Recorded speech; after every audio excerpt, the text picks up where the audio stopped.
तो चलिए शुरू करते हैं। इस देश का मुसलमान औरंगजेब को अपना हीरो, अपना नायक नहीं मानता है तो फिर किस बात पे भड़के भाई? इंस्टिगेट किया गया, किस बात पे इंस्टिगेट हो गए आप? आपका चचा लग रहा है औरंगजेब, या आपका नाना लग रहा है, आपका दादा लग रहा है जो आप बात सुन लो यार। जहरीले लोग को लाते हैं आप बिला वजह की बातों को आगे मानते हैं उनको।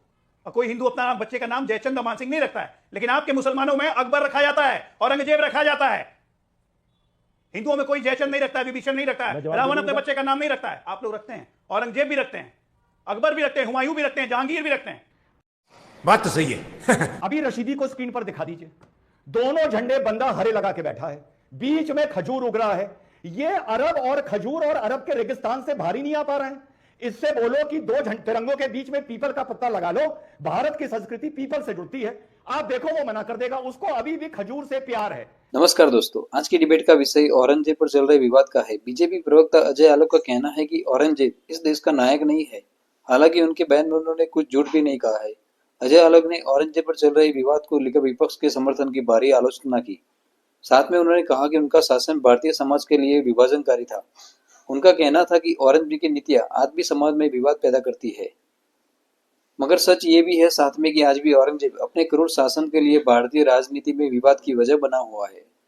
आप इस बारे में क्या सोचते हैं? अपनी राय कमेंट सेक्शन में जरूर बताएं। वीडियो को लाइक करिए और चैनल को जरूर से सब्सक्राइब करिए। तो चलिए शुरू करते हैं आज की मेन डिबेट। मजा नहीं आ रहा है। हम करते हैं प्रबंध, आप चिंता मत करिए। इस देश में औरंगजेब की मजार हटाने की मांग विश्व हिंदू परिषद करते हैं। उसके विरोध में 4000 की भीड़ आ जाती है। औरंगजेब से किसको मोहब्बत है इस देश में? कौन मुसलमान औरंगजेब को औलाद है इस देश में? किसके पूर्वज औरंगजेब हो गए? लोग कहते हैं लोगों को भड़का दिया। क्यों भड़केंगे लोग भाई? औरंगजेब की मजार पे लोग क्यों भड़केंगे? ये तो सुनियोजित है ना। 4000 की भीड़ ऑर्केस्ट्रेटेड होकर आती है। 2 घंटे पहले आपकी गाड़ियां हटा दी जाती हैं। प्रशासन वहां क्या कर रहा था? मैं ये कह रहा हूं, मैं तो शुरू से कह रहा हूं, ऐसे हमलों की आशंका नहीं थी शासन प्रशासन को। ये चूक हुई है। अब तो आपको रेडी रहना पड़ेगा। You have to be in a state of readiness everywhere. Aurangzeb इस देश का हीरो नहीं हो सकता, ना ही इस देश के मुसलमानों का हीरो हो सकता। अबू आजमी का तो है। मुझे नहीं लगता है कि बाईमानदारी अगर आप पूछेंगे, नहीं बिल्कुल नहीं हो सकता है। अगर आप किसी भी मुसलमान से पूछेंगे, किसी भी देश के नागरिक से पूछेंगे कि क्या औरंगजेब इस देश का नायक है, बाबर इस देश का नायक है, नाथूराम गोडसे इस देश का नायक है, या जो लोग अंग्रेजों की मुखबिरी करते थे, क्रांतिकारियों की अंग्रेजों की मदद करते थे, माफी मांगने वाले लोग इस देश के नायक हैं, तो नहीं हो सकते हैं। और बिल्कुल हम नहीं मानते औरंगजेब इस देश का नायक नहीं है, नहीं है, नहीं है। तो मैं आपके फिर नेता ने नायक क्यों बनाया? क्यों बनाया? क्यों बनाया? बाबर हो, नाथूराम पहले इस देश के गोडसे हो, मुसलमान को बाबर में उलझा के रखा, औरंगजेब में उलझा के रखना अंग्रेजों चाहते के हैं। लिए काम करने वाले लोग जो, या इस देश में अंग्रेजों के लिए काम करने वाले लोग जिन्होंने लिखित में माफी मांगा है, उसको आरएसएस और बीजेपी भले नायक मानती हो, देश नायक नहीं मान सकता है। जो क्रांतिकारियों की मुखबिरी करता है उसे देश नायक मानेगा। जो औरंगजेब हिंदुओं पर हिंसा करेगा उसको कोई नायक मानेगा? सीधे तौर पर अगर पहले 50 सीसीटीवी तोड़े गए, अगर पूरी प्लानिंग पहले हो रही थी, तो वहां पर उतनी फोर्स क्यों नहीं भेजी गई? हिंदुओं को मरने के लिए छोड़ा गया, यह सवाल उठा। मैंने आपको शुरू में बोला प्रशासन इसके लिए तैयार नहीं था। किसी ने एंटीसिपेट नहीं किया था। यह प्रशासनिक चूक है कि इस तरह से ऑर्गेनाइज होकर प्लान कर लेंगे। भाई मुझे तो यह समझ में नहीं आता है कि वो उन्मादी भीड़ को आप समझाना मुझे लगता है ज्यादा आसान है बनस्पत की इस चैनल पर बैठे हुए उन्मादी जयचंदों को, जिनको यह समझ में नहीं आ रहा कि इस देश में क्या हो रहा है। मैंने ओपनिंग में बोला पैटर्न है, आपने बोला पैटर्न है, मैं 24 के चुनाव के रिजल्ट के बाद से बोल रहा हूं पैटर्न है। अराजकता फैलाने की कोशिश है।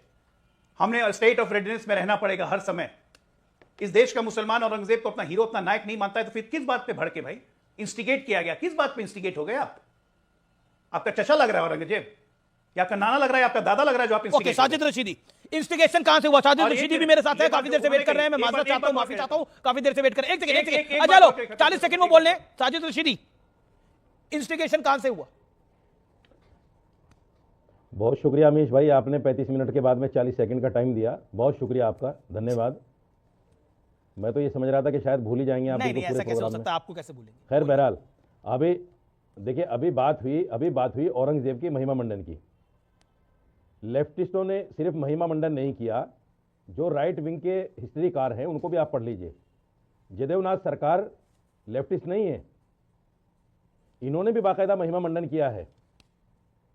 और अगर आप जाते हैं इस बात पर कि किसने क्या किया, तो मान सिंह और जय सिंह को क्यों भूल जाते हैं आप लोग भाई? सारा कुछ तो उन्हीं का किया धरा है। शिवाजी महाराज के साथ में या संभाजी महाराज के साथ में जो कुछ भी किया, सब कुछ तो जय सिंह और मान सिंह ने किया है। औरंगजेब का तो फरमान चला है ना, करने वाले तो यही लोग थे। नहीं, मैं पूछा ये जो नागपुर में हुआ है ये क्या हुआ है? ये भी मान सिंह और जयचंद का प्लान था। ये जो हुआ है और मैं बता रहा हूं नागपुर में, सुनिए मैं बता रहा हूं सुनिए भाई, सुनिए मैं बता रहा हूं। मैं दो दिन नागपुर में था। अभी मैं 13 की रात में आया हूं नागपुर से। वहां के लोग इतने शांत हैं, हिंदू मुसलमान सब मिलके इतने शांत हैं कि मैंने 13 की रात में जैसे छोटी होली होती है, मैंने वहां कोई इस तरह की बात नहीं देखी कि लोग पानी फेंक रहे हैं या सड़कों पर उन्माद हो रहा है होली के नाम पर। कुछ नहीं था वहां। होली के नाम पर सड़कों पे कब उन्माद हुआ है? 13 की रात में निकला हूं। कुछ नहीं अरे सुन लो यार मेरे भाई, बात सुन लो यार। लोग को लाते हैं आप बिला वजह की बातों को आगे बढ़ाते हो। सुनिए मैं फिर ये कहता हूं कि ये जो कुछ हुआ है जानबूझकर कराया गया है और ये विश्व हिंदू परिषद की तरफ से कराया गया है। ओके, जानबूझ के कराया गया है, वीएचपी ने कराया है। ओके, अजय लोग जवाब, विश्व हिंदू परिषद ने किया। अजय लोग जवाब। बिल्कुल। मैंने कुछ देर पहले बोला था भी कि वो जो उन्मादी भीड़ है उसको समझाने का कोई फायदा नहीं। उनसे भी ज्यादा जिम्मेदार यहां जो आपके चैनल पे बैठे हुए उन्मादी जयचंद। हम लोग जयचंद और मान सिंह को नहीं भूलते हैं, गद्दार मानते हैं उनको। और कोई हिंदू अपना बच्चे का नाम जयचंद और मान सिंह नहीं रखता है, लेकिन आपके मुसलमानों में अकबर रखा जाता है, औरंगजेब रखा जाता है। हिंदुओं में कोई जयचंद नहीं रखता है, विभीषण नहीं रखता है, रावण अपने बच्चे का नाम नहीं रखता है। आप लोग रखते हैं, औरंगजेब भी रखते हैं, अकबर भी रखते हैं, हुमायूं भी रखते हैं, जहांगीर भी रखते हैं। क्यों? हजारों नाम मानसिकता इसको कहते हैं, इसको कहते हैं रिफ्लेक्शन ऑफ मानसिकता। और आप जहां बैठ के जयचंद और मान सिंह को कोस रहे हैं, औरंगजेब को क्लीन चिट दे रहे हैं, ये दिखाती है मानसिकता कि जहरीलापन किसमें है, जहरीलापन किसमें है। अरे और आप तो ओसामा भी रखते हैं, मिल जाएंगे। ओसामा बिन लादेन भी आप नाम रखते हैं, ओसामा जी, और कहने वाले हमारे हिंदू समाज के लोग हैं। गलती तो है हमारे में, हम तो मान ही रहे हैं कि हमारी कमजोरी हमारे जयचंदों के कारण है जो आज भी मौजूद है, और उसका फायदा उठा के आप औरंगजेब जैसे लोगों को क्लीन चिट दे रहे हो। अभी रशीदी को स्क्रीन पर दिखा दीजिए।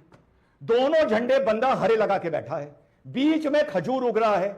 ये अरब और खजूर और अरब के रेगिस्तान से भारी नहीं आ पा रहे हैं। इससे बोलो कि दो तिरंगों के बीच में पीपल का पत्ता लगा लो। भारत की संस्कृति पीपल से जुड़ती है। आप देखो वो मना कर देगा। उसको अभी भी खजूर से प्यार है, चाहे टीवी पर बैठकर रशीदी जितनी मीठी मीठी बात कर ले। ये है वो मानसिकता जिसका आप लोग रशीदी जी की आजादी में कांग्रेस। ओके, बिल्कुल मैं जवाब दे दूंगा। ओके, रशीदी जी बोलिए। मैं जवाब दे रहा हूं जी। देखिए, जिन लोगों की किस्मत फूटी हुई है उनको खजूर नसीब नहीं होती। जिन लोगों की किस्मत फूटी है उनको खजूर नसीब नहीं होती। मैं तो रोजाना इफ्तार में खजूर खाता हूं। क्या बेकार की बात। इनकी किस्मत ये अलग बात है। ये अलग बात है। आप खजूर खाइए, ताउम्र खजूर खाते रहिए, उसमें कोई तकलीफ नहीं है। खजूर